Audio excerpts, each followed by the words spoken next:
Okay, so we're talking about the Autopilot Roadmap, and what this is a way to work out from where you are, the level of stuckness you are in your business, right through to actually escaping your business. So it has a few parts. What we're going to look at is this idea of understanding the cycle of business and what your role as a business owner is within the business. Once we get clarity on that, you'll have a better mindset with which to approach setting your business on autopilot. Talk a little bit about 80-20 and doing more with less. Then we'll go into how I use the pretty simple tool, but how I use an organizational chart to set our roadmap and actually start extracting ourselves from the business.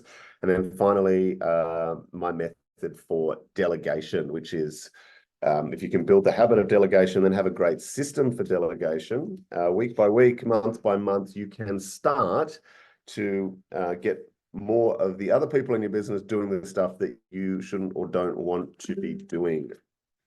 So I'll show you this diagram first up, which is the cycle of business that we want to look at here. So the Autopilot Roadmap is what we're covering. I just want us to start here with the cycle of business. Okay, so there's probably more stakeholders, but for the sake of this mental exercise and mindset exercise, there are 4 elements in the ecosystem of your business. Okay, and it starts with the owner. The owner is what kicks it all off. You as the owner are the one who took the risk, took the financial risk, risk to your health, to your relationships, to your reputation. It's not a trivial exercise starting and being in business. It is definitely not a trivial exercise. So big ups to you for being the owner. Society's not going to give you all of the praises, but it is the most important thing. You decided to put everything at risk to start this thing and keep this thing going. But your responsibility here is actually to make sure that you're looking after the team. And when I say looking after, is that the team know what they're working on, they're getting good feedback, they've got good systems to run, there's a culture that they want to be part of, and that you're pushing them to be the best that they can be. If the team is being looked after, they in turn will look after your customers. Now, most business owners I see jump straight across. I've got a team, but I'll just keep meddling with the customers. Right, so the team look after the customers, make sure they deliver the product well, great customer service, keep them happy. And then what's happening here, if you do that well, the customers will actually look after the business and reward it with profit. That makes it worthwhile for you, the owner, to keep it going. Okay, that makes it worthwhile for you, the owner, to keep it going. And you can see down here on the slide that over time, success for any of the 4 stakeholder groups relies on the success of all 4, but they are separate and feed into each other. Most of us have just got this big mess of all these things going on, all these things happening. So I just wanted to place you in that space of you're the owner and you have a role, and we're going to see how we get this part of the business today. We're going to see how we get this team doing more. And really for us to be good delegators and starting to get a lot of stuff off our plate, we've got to understand the 80-20 principle. And you can see here that if we're looking on the effort side, that this 20% we've got here as important is producing on the result side 80% of our results, and the rest of our effort, the 80%, is only producing 20% of our results. So when we think about delegating and think about getting stuff off our plate and having a business that doesn't rely on us, we need to be giving this to other people to do, right? And then we get left with the 20% that produces 20% of our effort gets produces the 80% of the results. Now we can keep our workload really small, or we can do more of that 20% stuff. Even better than that is once we delegate all of this, the 80% not important stuff, the one that's not producing the bulk of the results to other people, we can then, this becomes 100% of our effort. It will have its fractal. It will have its own 80-20 breakup. So we can keep slicing, keep slicing, keep slicing. We get to work in our zone of genius, our highest level of impact, the things that we're highly skilled at and really enjoy. And we can keep chasing this, and it just gets more fulfilling to be in business. So that's the cycle of business, and that's the 80-20 principle, which should govern how we're doing. We're the owner. We have a responsibility as an owner to make sure that we've got a great team looking after our customers. Our customers will look after the business, making sure that we want to keep doing this. And the 80-20 principle is what guides how we delegate. So the org chart. Everyone's seen an org chart before. And those of you who don't know me, I am the owner of El Trent Driving School. This is Australia's largest driving school. It's a franchise organization. We have high 80s, nearly 90 franchisees. There's 20, 25 staff at head office, and it's across a lot of Australia. I bought the business in 2013, and I'm going to show you how I used an org chart to remove myself from the business. Now that there are timelines at the top, so we're going to start this in 2013.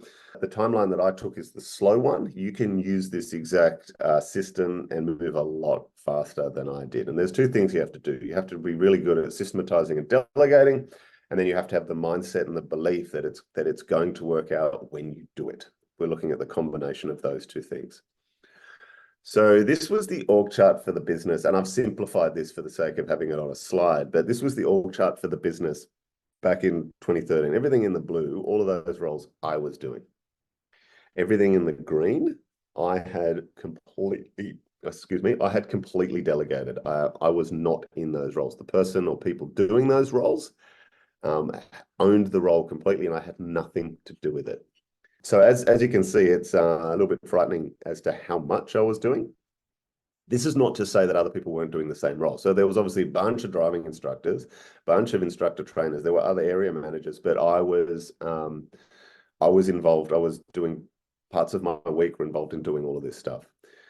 And I recommend that you as the business owner just make an org chart, not on the people there, but on the roles, on all of the stuff that has to happen in the business. And those of you who are watching this, I will send out my master list of all the activities that are kind of common across a business. And it's really long. You will have ones that are unique to your business, but that gives you some idea of all the things that happen. So if it's like, something like generating invoices, that would belong with this tile. And so what we're not doing is people, we're doing roles. You might have 30 roles on your org chart, and you might find that you're in 25 of those tiles. And once you see it, you kind of go, wow, no wonder I am this worn out. No wonder I'm stretched this thin. And you can start to go, okay, I get it. There's some things that I'm still involved in. I don't have to be. Maybe I have someone doing it and I'm meddling in it, or maybe that's something that I can very easily delegate. And so what we want to do is pick the ones that are going to be the easiest to delegate, the lowest value to you, and the cheapest to hire first, and then we work our way up. So what happened for me, this was me in 2013. We go forward to 2015, and you'll notice that there's actually more blue on the chart. I actually took over some things that I wasn't doing before. So this was actually even worse. I was maybe doing 100-hour weeks here, and it was obviously just too much. I had a kid on the way, so I had to change something. So we go forward to 2016, and I was able to get a lot off my plate. Marketing, these marketing roles went. I was no longer teaching people to drive. I was no longer teaching instructors how to drive. And then all of the admin went as well, but I was still kind of managing those at that level. Go forward to 2017, and the only things left below CEO were the head of chief marketing officer and sales manager. We go forward to 2018, and then I'm only CEO. So it was about 2.5, 3 years to get to that. But if I was to overlay this from here, 100 hours, that was straight away down to 40. That was 30. This I was doing 10 to 15 hours a week as CEO. So it was a very, very automated business at that point in time. Go forward to 2020, I put a CEO in, and then I'm just chairman. I'm 45 minutes maximum a week, one meeting with my CEO. And it's been that way ever since. So I have a business that works without me, produces an income that I'm happy with, and I've got a great team and great systems to run the business for me. The reason I'm showing you this is, I'm just a washed up driving instructor. I was able to unravel myself, but I had a plan. I used the org chart as my roadmap out of there. So When we're delegating, there is a bit of a process that there's a bit of a process that we can go through, and I'll actually just jump out of this, and I'll go through what we think about when we're actually getting these things off our plate. And there's some really cool things to think about here. So when you look at your org chart and you look at the tiles and you go, which one am I going to get rid of first? Which one will I get rid of first? A good rule of thumb is to have two sets of data. The first set of data is what I'd like you to do is write down or calculate the total amount of money you make from your business in a year. So last financial year. And what I mean by the total amount is the salaries, the wages you pay yourself, your director's fees, your dividends, and all of those things that you probably spend money on as perks that are a tax deduction. Add all those in, and then you'll come up with a number. Divide that number by 2,000, and that gives you your hourly rate. 2,000 is the typical work week, 40 hours, etc. That gives you your hourly rate. So let's say you come in an hourly rate of $150 based on that. If you can delegate anything on your org chart for less than half that, you immediately double your return. Because if it's 150 and you can delegate it for $75 an hour, which is a lot, there's a lot of roles you can get for less than that.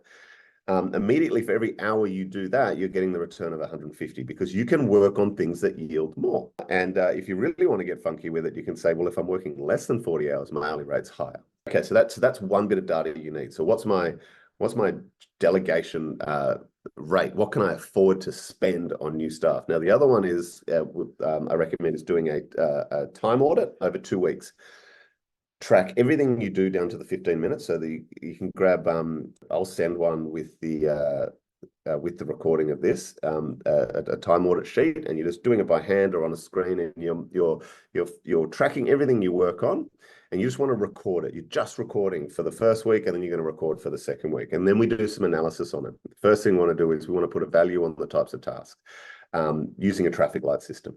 So green yields. If I spend an hour doing a green activity, it has huge payoff to myself and the business.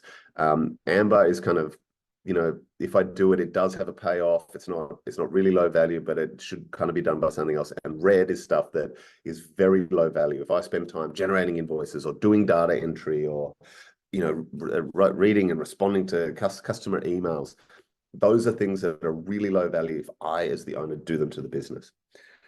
The other thing you want to do is look at each task and run it through what we call, once again, I will send this to you as well, the skill fun matrix.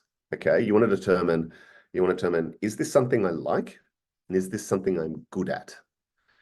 So when we plot this, if there's a task that we absolutely hate and we're not that good at it, well, then we shouldn't be doing it. There is someone in the world that will love it and be good at it. And there will be things that you are amazing at, that light you up, that give you energy. Those are the things we want more of in your calendar. So once you've got those two data sets, we know what to delegate first.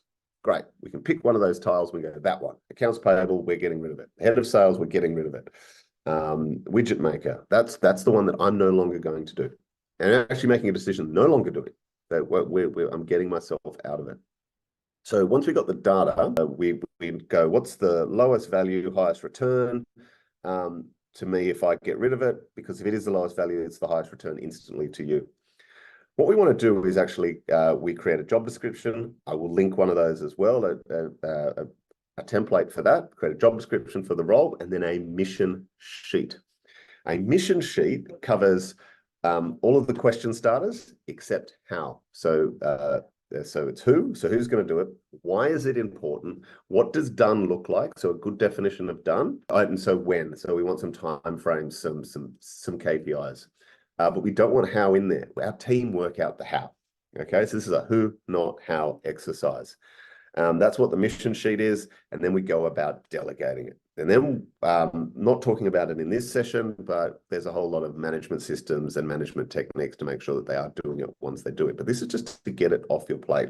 So it's work out what, then we come up with the job description and the mission sheet, and then we're able to hand that over. And overlay that is the technique of delegation. Anytime we're delegating something, there is a flow to how we delegate it. The first thing is we actually delegate with SMT. So whatever I'm giving to you. So if I I'll use an example that happened in our office, our BGB office here recently. Um, I'm notorious for thinking on a whiteboard and teaching on a whiteboard, and we didn't have one. We moved into this office right at the beginning at Christmas time. We didn't have one, and so one of the team here, I actually delegated the job poorly to get a whiteboard in the office, and I'll show you how you're meant to delegate, and you'll see why I did it poorly. So the first thing is you need to delegate that your definition of done. Okay, DOD, definition of done. And one of the tools we use is specific, measurable, and time bound. Okay, so be specific about what needs to happen, and the word is done. What does it look like when it's complete? Then it needs to be measurable. So how many, how much, all that kind of stuff needs to be there. And time bound, that's what the T is. So specific, measurable, and time bound by Wednesday next week. The next step is to get the person to repeat back the task and the definition of done. Because if they can repeat it back to you, you know that they understand it. If you haven't heard it, you don't know that they understand it.